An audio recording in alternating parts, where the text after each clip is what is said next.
First of all, I'd like to thank Chaim Snow for taking me here all the way. You wouldn't believe it. This is past the Marvin Samachpeila. And he took me here today on a day that there was a terrorist attack in the Shomron. And I'm really grateful to him. He's my step-brother-in-law. And I'd like to thank Yoel Klugman and family, who, they don't know it yet, but they'll be sponsoring these remarks at an amazing place, as you see behind you, whereby the Makam Kfura of two of the most incredible personalities in our history, Yishai and Rusta. So you'll say, so what special thing should one come to pray for by Yishai and Rusta? So we know that when we go to a kever, we don't daven to the person. That's forbidden. We don't daven to anyone but Hashem. As a matter of fact, that's why some people have a problem even with Shalom Aleichem. And some people don't say Baruchuni l'Shalom, Malachi HaShalom, because we don't ask anybody to do things for us except for the Rabbeinu Shalom. So there's two main kavanas we have when we come to a kever. One is that Hashem should help us in the merit of the great person that's buried here. That's number one. Number two, we could come and ask the great person, the neshama that's closer to the grave of this great person, to intercede for us. So with both those things in mind, to come to Yishai, Gemara tells us that there were several people that never sinned. It says that Binyamin never sinned. Amram, the father of Moshe Rabbeinu, never sinned. And it says Yishai never sinned, and Kilav, who was Yishai's grandson, Dovid HaMelech's son, also never sinned. So if you're going to ask somebody to intercede for you, then who better to come to somebody that never sinned? He only died because of the curse that was caused by the Nachash, that man was cursed to die, otherwise he wouldn't have died.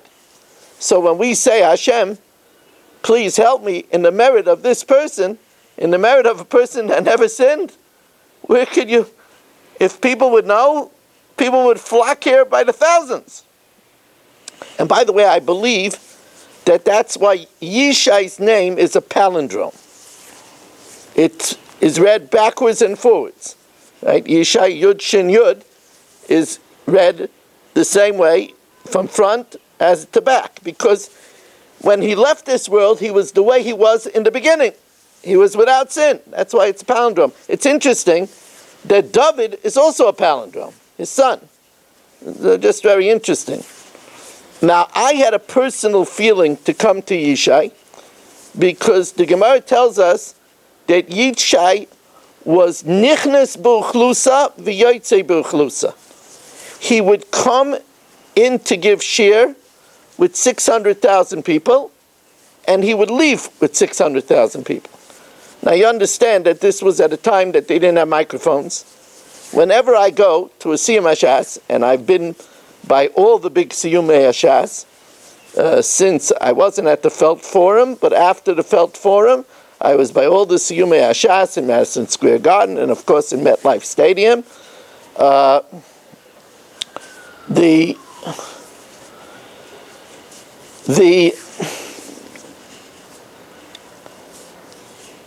always think in MetLife Stadium there was 100,000 people. Yishai had 6 times that much, without microphones. So of course in those days they used broadcasters, what were called meturgamen, and Yishai would say the shir to like 100 people, and they would scatter out, and they would broadcast it to people, and that's how he did the shir. I'm a person that likes to be Maharitz Torah to the masses. Kaloshin Torah, anytime.com, Facebook, digitally, Torah Communications Network, and therefore I felt that I wanted to ask Yishai to intercede for me, that I should be able to impact more and more people and have more and more opportunities to reach as many people as the media and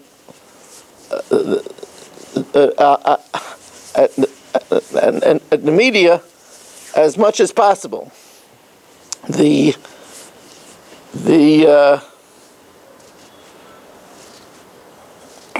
Rav Moshe Feinstein, writes in the Hakdama to the Dibris Moshe on Bava Kama, not the Igris Moshe, the Dibris Moshe, the shiurim that he said on Shas. I heard those shiurim when I was in the yeshiva in the 70s. He writes in the preface to the Dibris Moshe with his characteristic humility. He writes, "Who am I? Why am I writing Svarim?" He says, because Hashem Yisbarach is going to ask a person if they did enough, if they did what they could have done. So he said, I'm a Rosh Hashiva in MTJ on the east side. I have 50 people by my share. But he said, Hashem is going to ask me, you could have written, and that would have reached the whole world, and for many, many generations. And you only gave share to 50 people. And therefore he said that was his excuse to write the Igris Moshe, the Dibris Moshe. So all of us have to know that, there are things that we could do. And Hashem is going to demand from us, did you do what you could do with your talents? Everybody has to do. Maaseh Ishif Gudasai.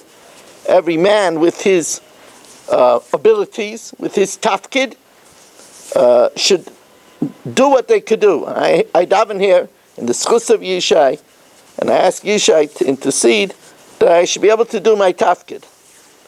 Now we're here also by the kever of Rus. Now Rus was one of the most remarkable women. The Gemara uses Rus's name as an example of Shma Gorim. A name foretells destiny. Because the name Rus is that she would have a descendant, she would have a descendant that would saturate Hashem with songs and praises. Of course, that means Dovid. She was Ima Shel Malchus. So Rus is Riveyu, to saturate, and it's also embedded in the word Shirais. The word Rus is in its entirety in the word Shirais, songs. That's, of course, the songs of the Psalm of the Tillim of David HaMelech. But that's just the beginning. Rus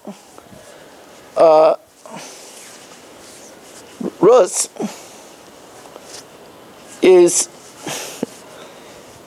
Bigamatria 606. Right? Reish is 200, Vav is 6, and Tav is 4, and 606. Because she would accept and become a Geiris, so she would accept, besides the 7 Noahide laws, another 606 mitzvahs. But there's something else. Rus is known for her loyalty. It's poetic. It's one of the most eloquent examples of loyalty. She told Naomi, I'm not leaving you. I'm not leaving you like Orpah. Where you go, I go. Where you live, I'll live. Where you die, I'll die. And where you're buried, I'll be buried. She was loyalty. And that's why Rus is the same letters as Tor. A Tor is a turtle dove. Now we know the Yonah is a symbol of fidelity. Yonah never sleeps with another mate.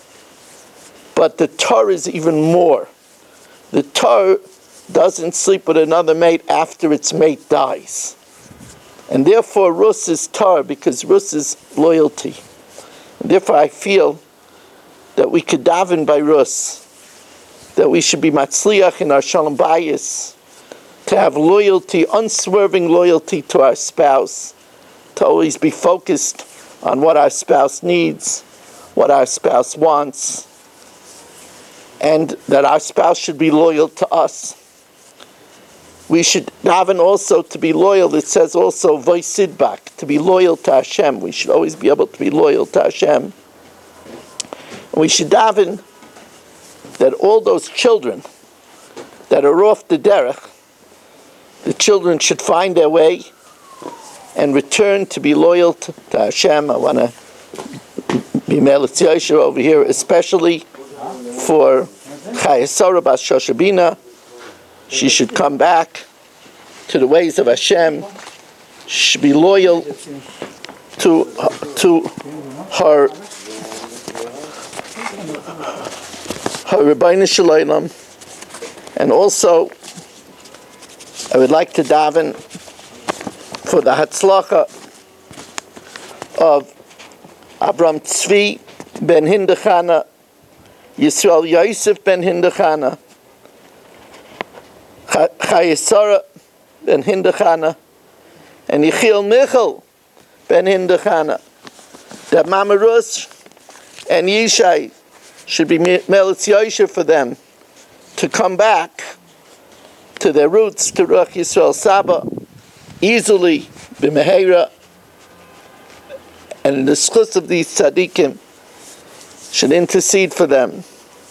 And may all of us have atzlach in ruchnius and gashmius in the schus of these tzaddikim. Thank the Klugman family, who are great supporters of Torah.